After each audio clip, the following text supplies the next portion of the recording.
shoes and out the door. 5, I'm alive. 6, 7, 8, feeling great. Welcome, everyone, to Beyond Your Wildest Genes podcast. This week's guest is Dr. Laura Nurse, a naturopathic doctor practicing in St. John's, Newfoundland, Canada. And today your host is Dr. Wandalee McPhee. Dr. Nurse has a general practice with a special interest in women's health concerns and type 2 diabetes. With 10 years of education in business and naturopathic medicine, her mission is to help people understand and care for their bodies, get relief from illness, and make the dietary and lifestyle choices that create health moving forward. She's incredibly passionate about teaching other people to do this, and when not consulting with patients directly, she educates audiences about natural health via online courses and blog articles. She's the creator of a new D2 free program, where type 2 diabetics can log on and learn about the illness, understand how their diet and lifestyle choices contributed to the illness, and how making different choices can support the reversal of the condition. So we are thrilled to host her today on Beyond Your Wildest Genes. Welcome, Dr. Laura. Thanks, Wanda. I'm excited to be here. Thank you for that lovely introduction. Well, one of the most important things we look for when we're deciding what experts we're going to interview is their passion and their authenticity in sharing with our audience. We know that you have lots of that, but let's let our listeners learn a little bit more about you. How did you become a naturopathic doctor? Well, it's a great question. I became a naturopathic doctor largely because I've always had an interest in healthy living, diet, lifestyle, and if I go back to when I was a child, always being involved in sports and swim team and those kind of things. So I knew that what I wanted to do was to teach people to, live healthy using diet and lifestyle. But if you had asked me as a teenager or young adult if I would become a doctor, I would have said, heck no, they work too hard, So I was in university going through a business program at Memorial University of Newfoundland, and I was trying to drum up an internship, actually, to go along with my program and get some experience working in the business world. And I had gone into this job fair and started, schmoozing and talking to people, pulling pamphlets, and I don't even remember pulling the pamphlet for the Canadian College of Naturopathic Medicine, and I certainly didn't talk to anybody at the booth. But as I was walking away from the job fair later, I was flipping through what I had, kind of tossing the stuff that I knew I wasn't going to use as I went. And I see this pamphlet that says, "You can be a doctor." And I said, my God, where did this come from? This is not something I was thinking I was going to pick up as I was flipping through accounting and marketing internships and that kind of thing. Anyhow, when I opened it up, it was exactly everything that I wanted to do with my life. I just didn't know what you called it up until that moment. So I had made my decision that easily within about 30 minutes that was what I was going to do, and the rest just became a matter of figuring it out. So to go from business in 180 degrees in the other direction to, health and wellness and that sort of thing was quite a shift, and I had a fair bit of catch-up work to do on medical sciences, so to speak, by that point. But got myself up there within a year or two, and off I went. I find that the main calling, I guess, behind me doing this is just that I have always been so passionate about diet, lifestyle, and helping the body heal itself by putting it in the right environment and with the right supports. And I've always strongly believed in that, as has my mom and family coming the whole way up through. So yeah, that's how I became a naturopathic doctor. And, obviously you're quite passionate about what you do. So why is it for you that is what was your life calling? Do you have any idea what inkling that started from? Oh, I feel so blessed because it was one of those moments where it just struck me and I just knew, right? Now that's not to say that I didn't question it profusely for the first six months of trying to get my head wrapped around everything and have enough questions from friends and family asking why I'm going to all this trouble all of a sudden. But when you have one of those moments in your life where you just know with every cell in your being that this is what you're meant to do, it shocks you almost out of the day-to-day routines and everything else. And so I still to this day, even just relaying the story to you, I can think about that moment where I opened up the pamphlet and said, you want to be a naturopathic doctor. And then all of the sort of awesome feelings I had as I was researching into what they did and how they practiced and, that kind of thing. I just love it. I just love working with people and helping people with their health and their bodies. And that probably explains why you've done so much work to develop your own thinking, your own programs, your own knowledge base, particularly around your D2 Free program. So let's talk a little bit about that. Who exactly does your D2 Free program help? Yeah, so D2 Free is D2 is in type 2 diabetes and free is in freedom.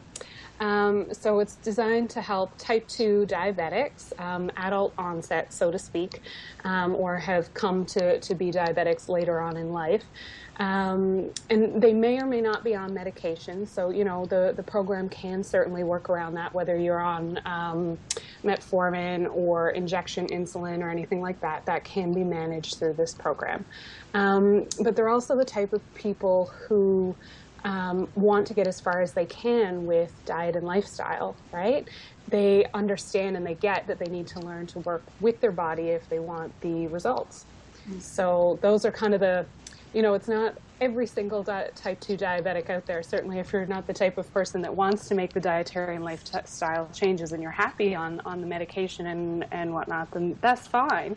But if you can improve your health over the long term with changes in how you're approaching things, hopefully reducing medication. In a couple of instances, I've helped some patients actually get off of medication. Mind you, they weren't overly medicated in the first place when they came to me.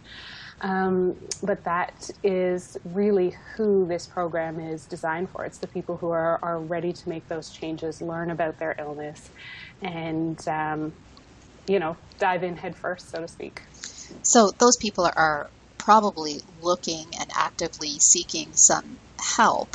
Some of them may have even tried other programs or other ideas or other things they've read on Facebook, that kind of thing. Nowadays, the online world is so prevalent with everything. But yes. Why do you think that some of these people aren't getting success with that? What is it that they're doing that isn't working?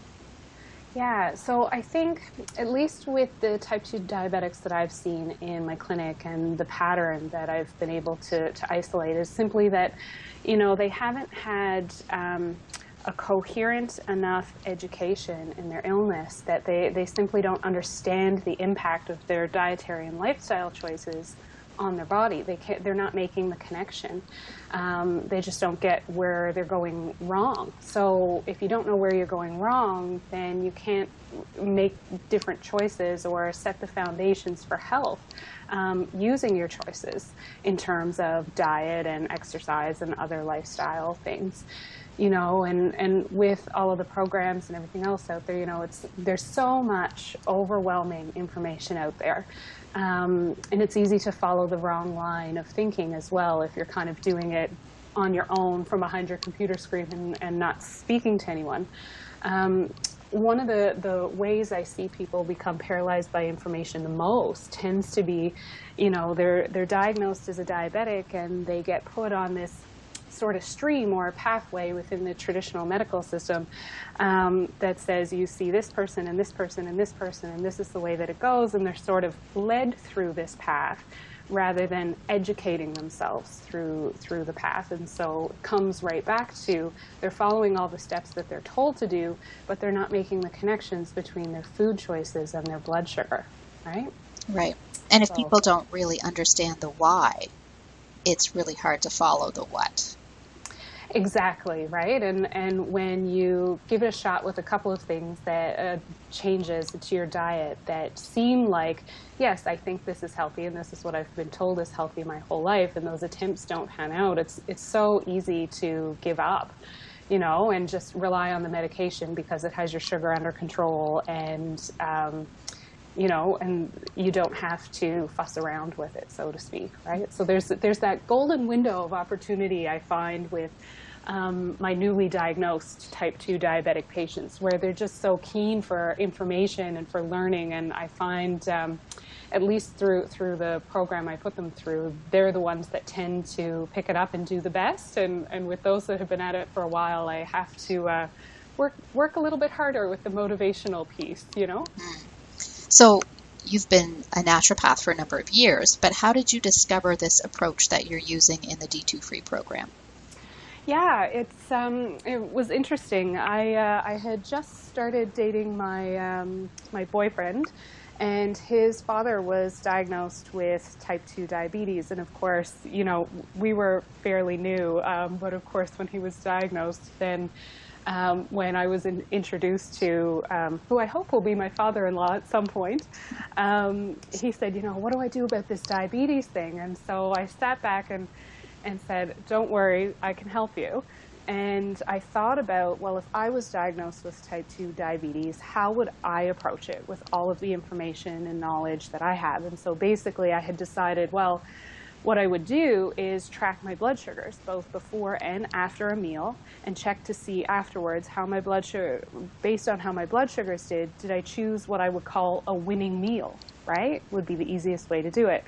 I could then use medical knowledge and training and that kind of stuff to inform how I structured the meal. But I thought, if I'm going to motivate my boyfriend's father through this process, I said he's going to have to be able to make the choices himself, right? If this is going to make a difference, so he has to be able to make those connections between I had a salad or a potato or a fish and chips, right? Whatever it was, and the effect that it then had on his blood sugar, right?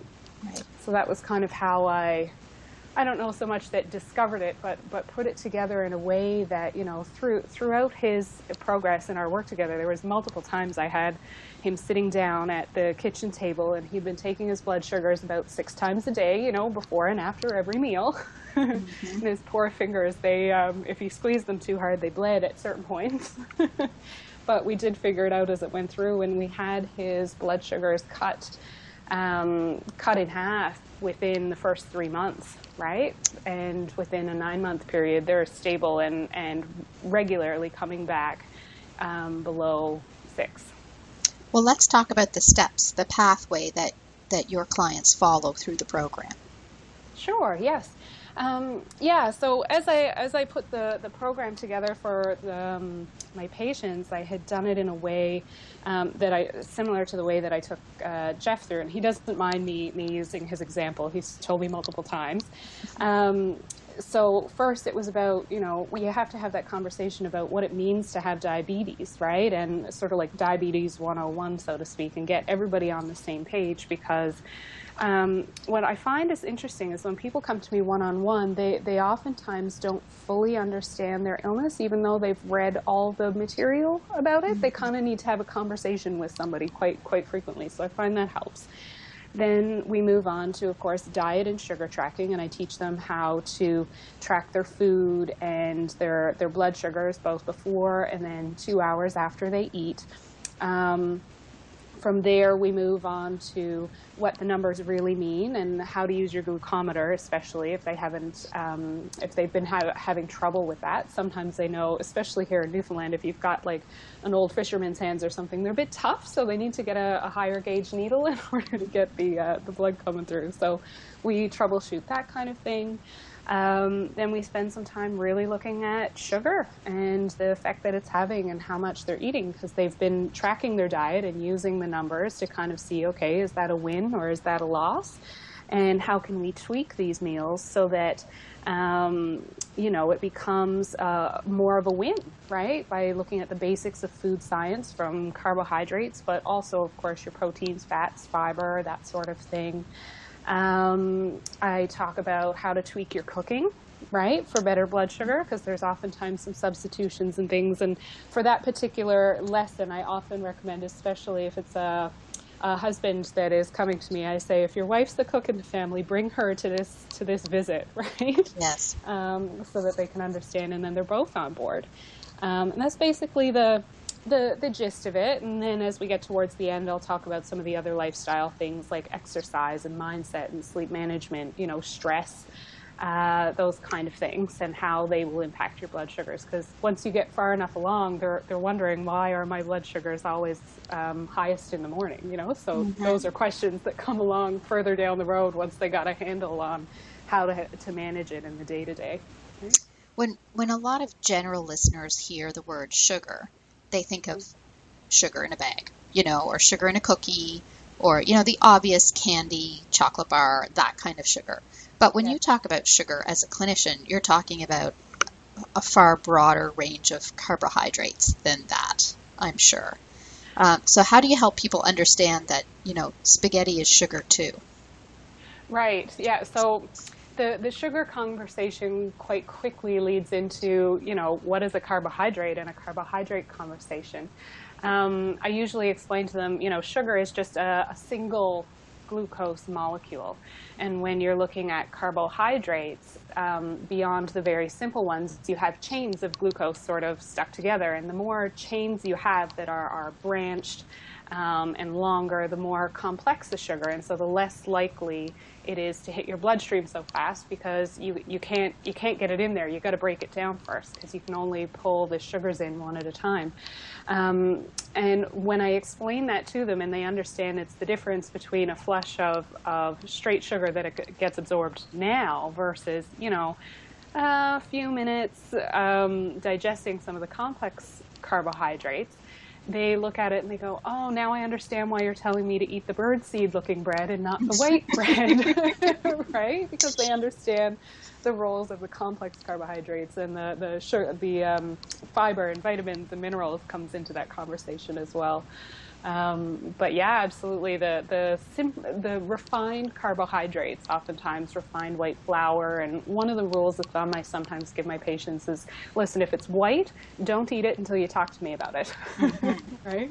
Absolutely. And that tends to help them in their decision making, at least at the beginning, while there's so much overwhelming information. They need simple strategies to get it done, right?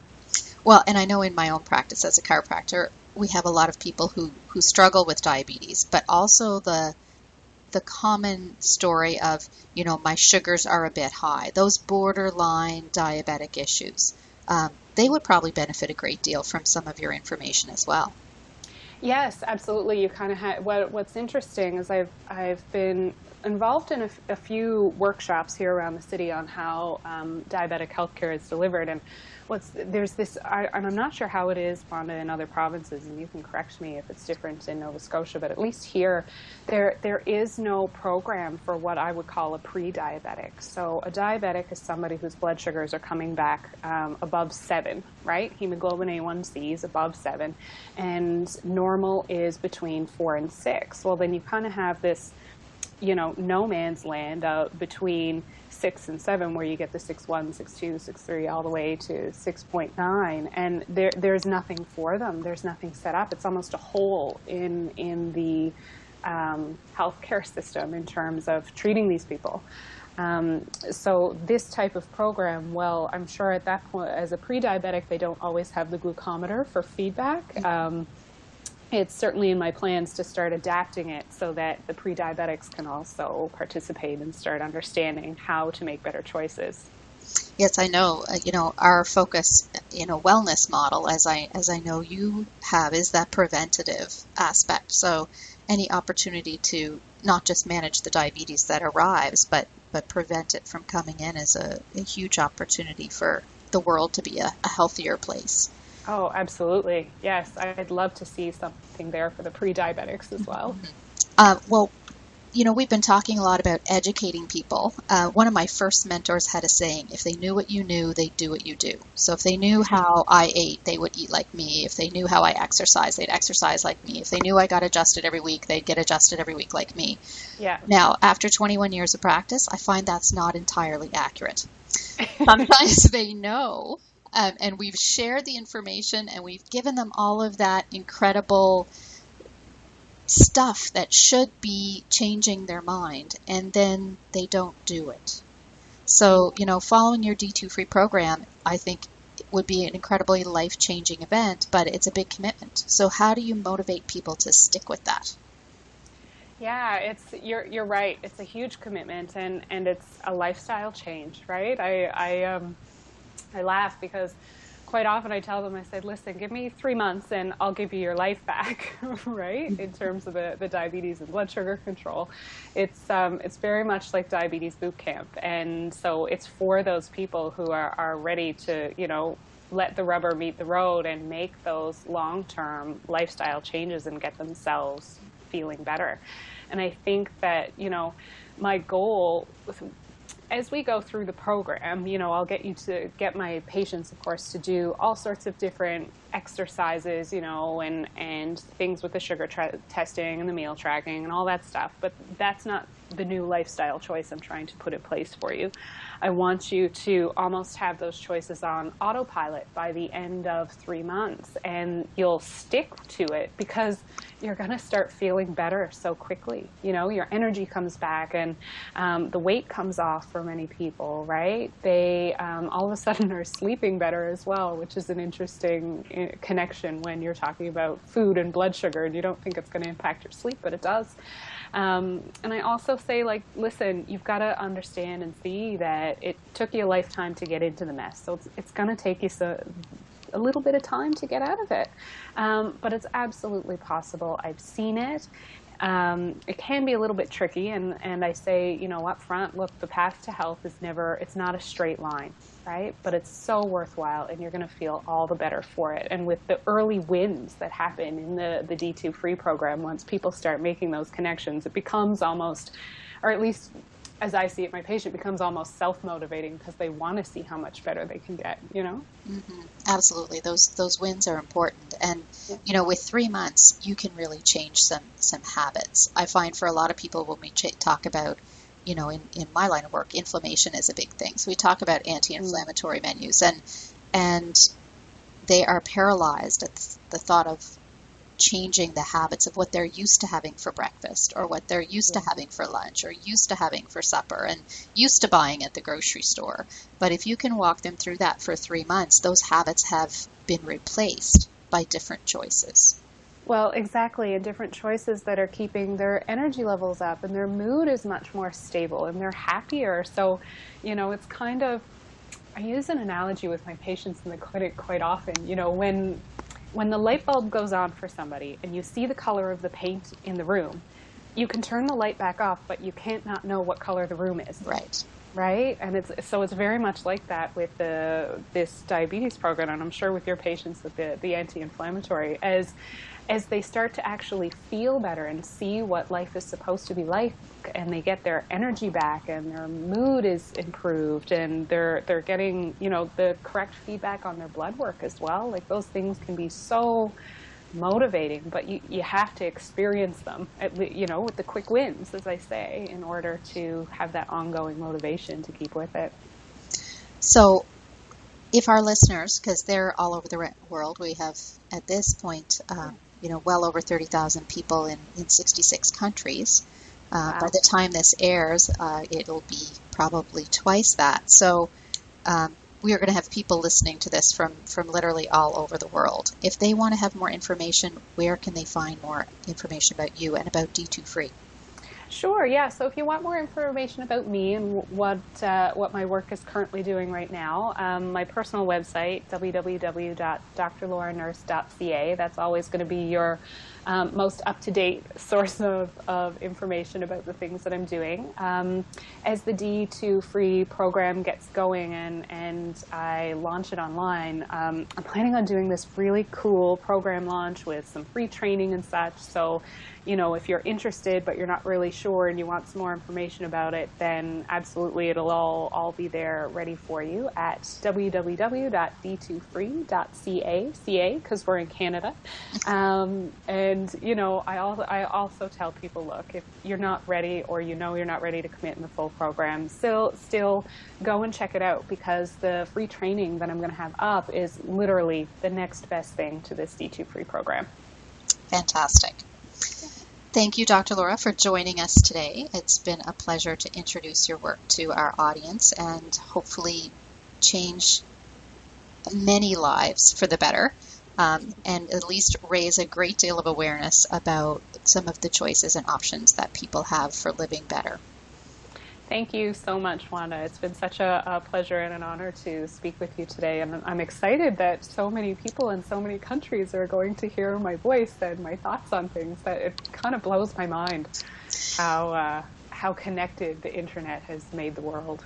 It truly is amazing and so much Beautiful. fun. So thanks everyone for listening to Beyond Your Wildest Genes podcast this week. I am your host today, Dr. Wanda Lee McPhee, and with me has been Dr. Laura Nurse.